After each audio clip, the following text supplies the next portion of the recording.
You only need to know me. I will be the one.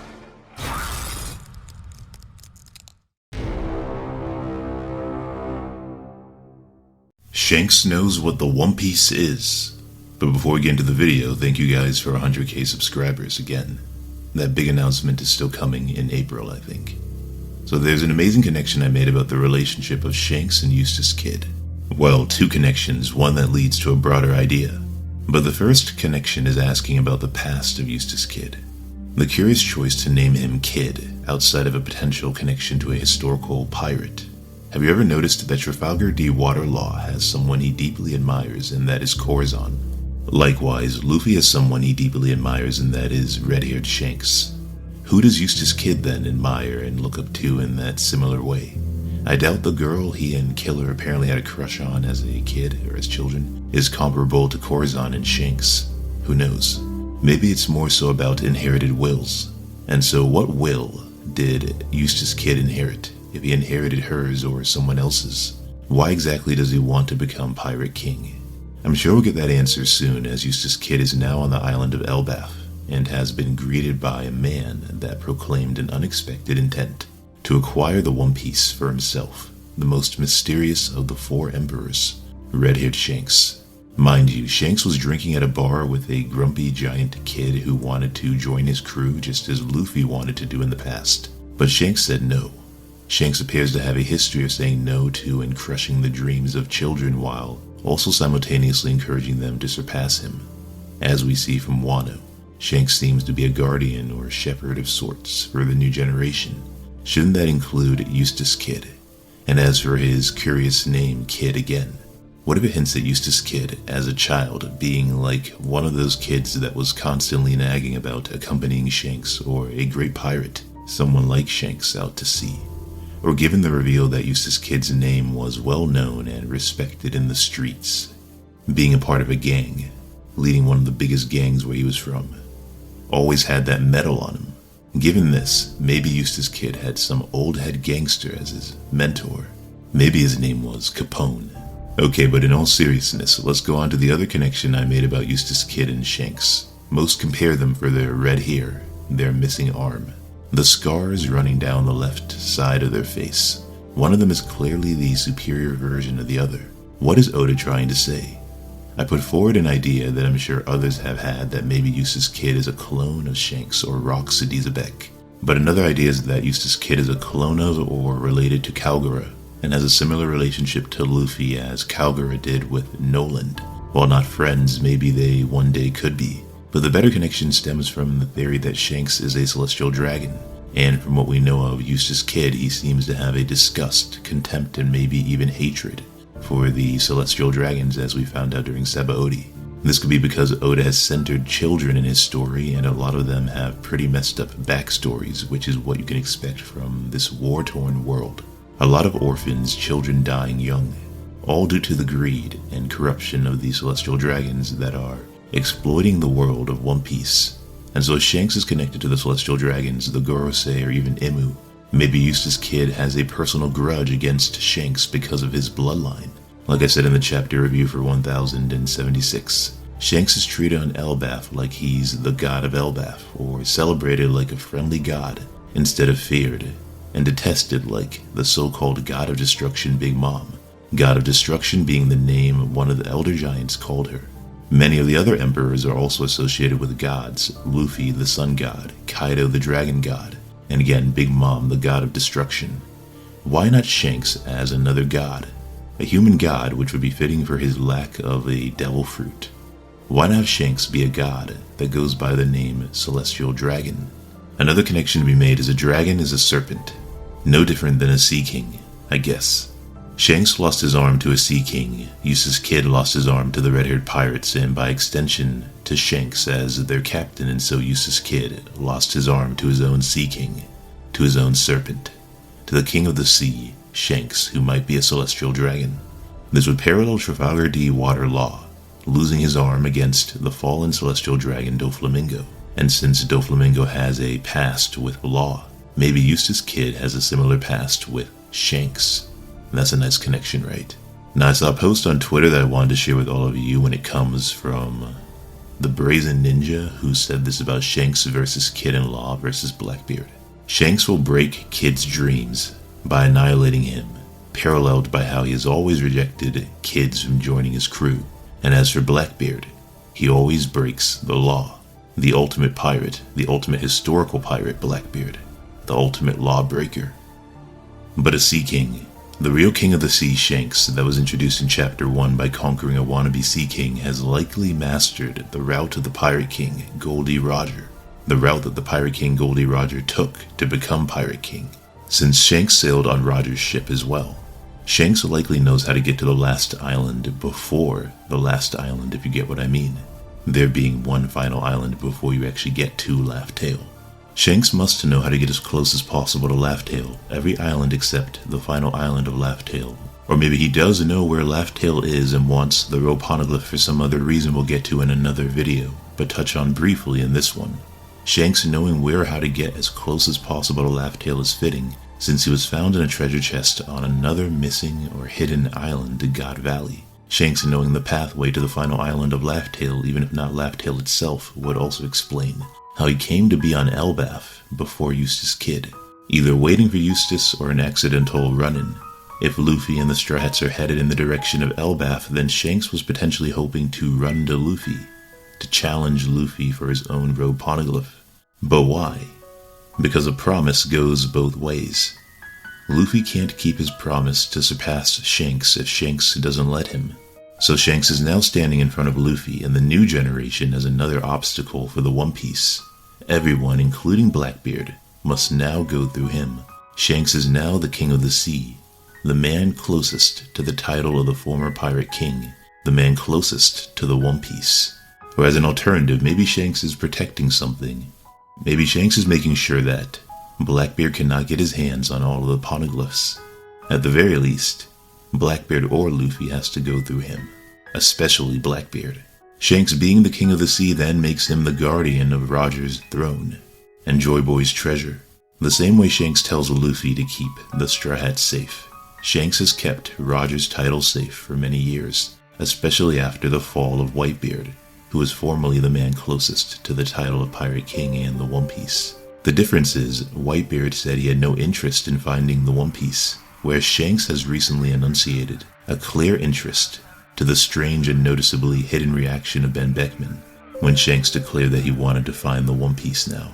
Beckman looks concerned, but his mouth is hidden so you can't really tell what he's thinking or feeling except for the eyes. The eyes are kind of a tell. And so Shanks might have a personal reason for wanting to find the One Piece. One would think he knows what it is. While he did not go to the final island, wouldn't the crew of the former Pirate King Roger have shared what they saw when they returned?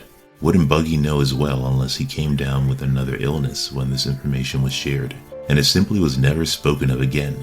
Oda is holding this card, many cards, close to his chest for a reason. Shanks being the king of the sea makes sense given Shanks used to wear the straw hat. Perhaps he was supposed to be king, not Luffy, if the straw hat is Joy Boy's crown. But what changed? Why give the crown away? It's worth noting how suitable Shanks is as the current man closest to the title of Pirate King, given what Dracula Mihawk said about the most dangerous power on these oceans in the One Piece world, the power to bring both friend and foe to your side. Given Mihawk said this about Luffy, whose mentor is Shanks, and Shanks has a rivalry with Mihawk, it's likely Mihawk first noticed this ability in Shanks, not Luffy. Luffy just reminded Mihawk of a man who, with unrivaled conquerors, was able to influence the wills of those around him to become an emperor by conquering even the strongest army in the world. The army of giants, the warriors of Warland, Elbaf. Shanks is called chief or boss and captain then not just by his own pirate crew, but also by some of the Elbaf giants, as well as brother. They see him as family. Shanks appears to have a fleet, maybe a massive fleet, that includes some of the former Roger pirates that went into hiding. Just imagine Shanks pulling up to battle with Roger's crewmates by his side. Imagine how badass that would be.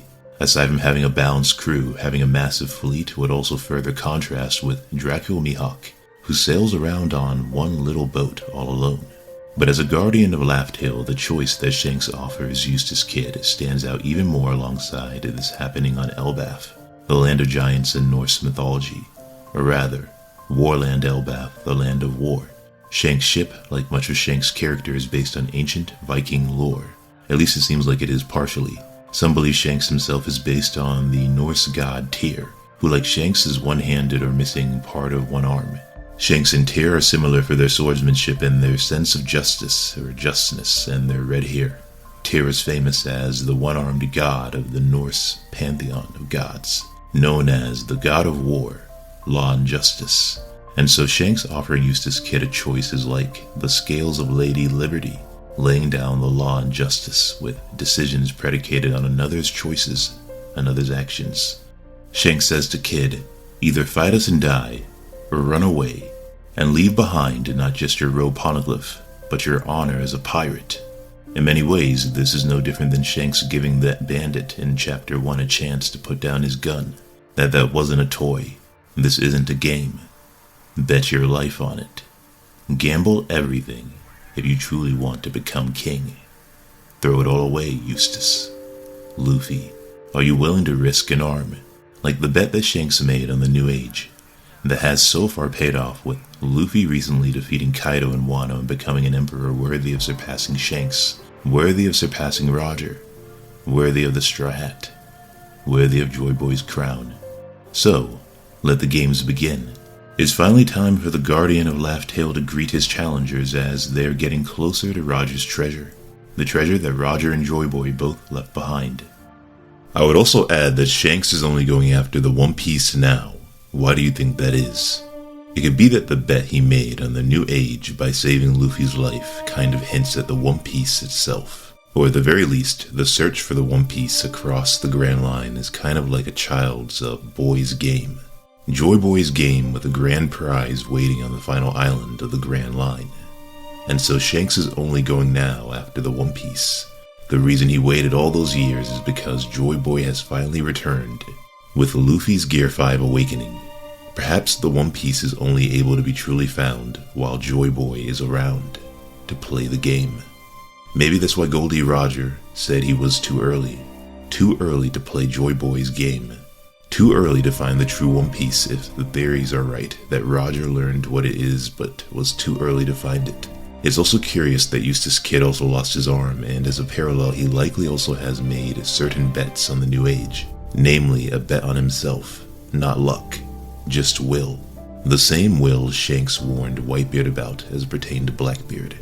The same will that Eustass Kid also was talking about when he spoke of the New Age at the end of Marineford. This is the new age of piracy, and Eustass Kid no longer has an arm because of choices he's made.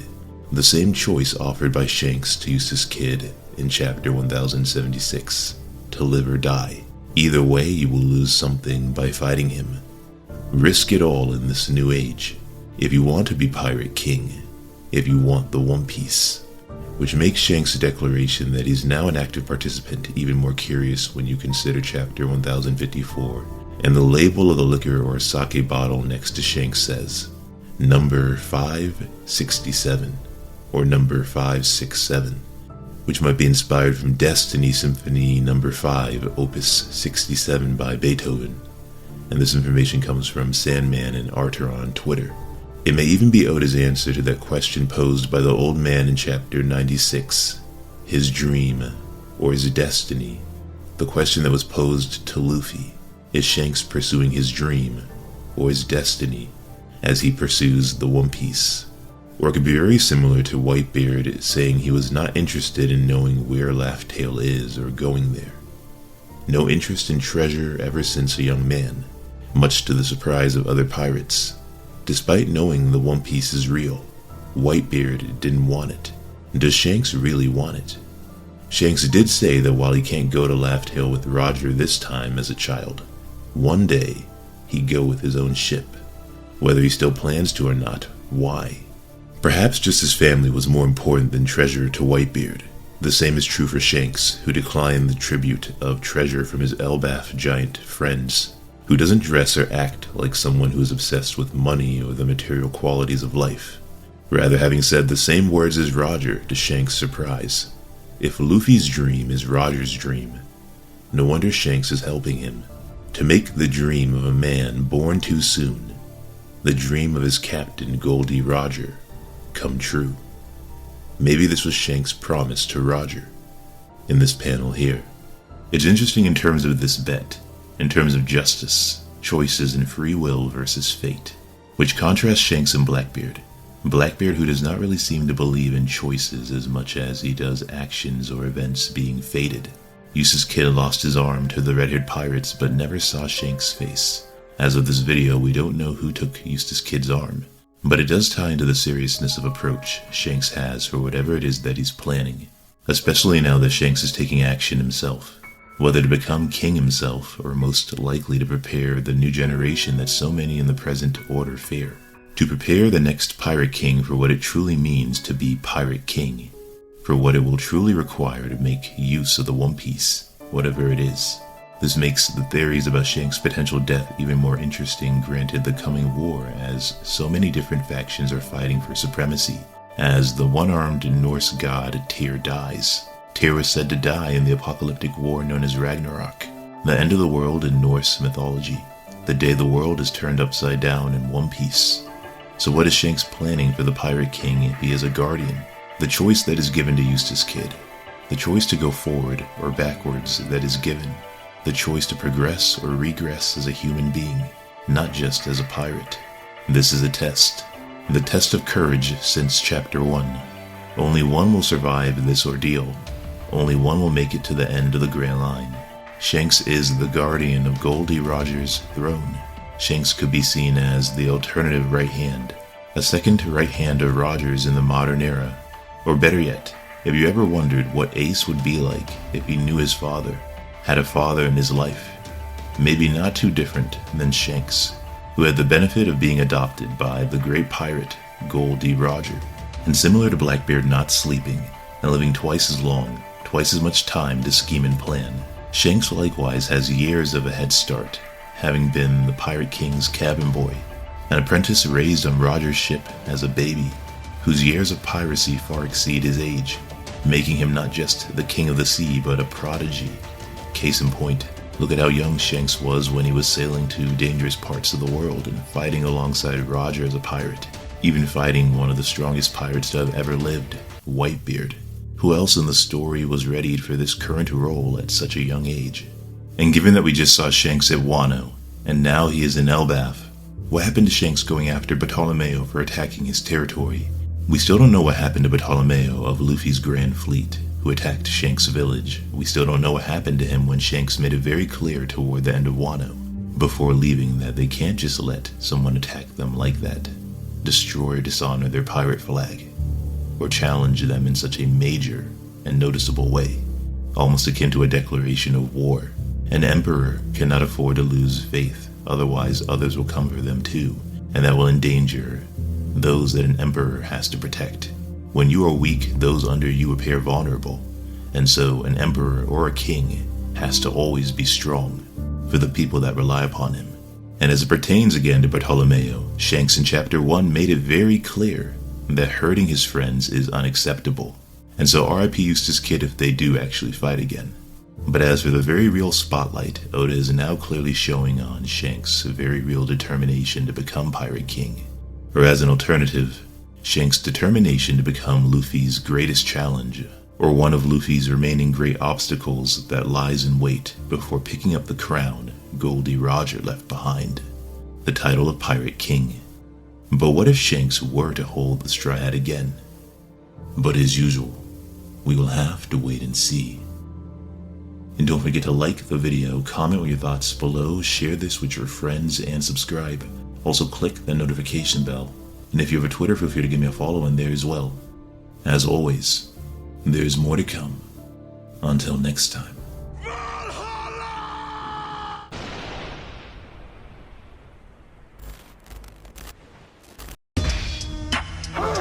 Wants to be king! Out of this street, drunk.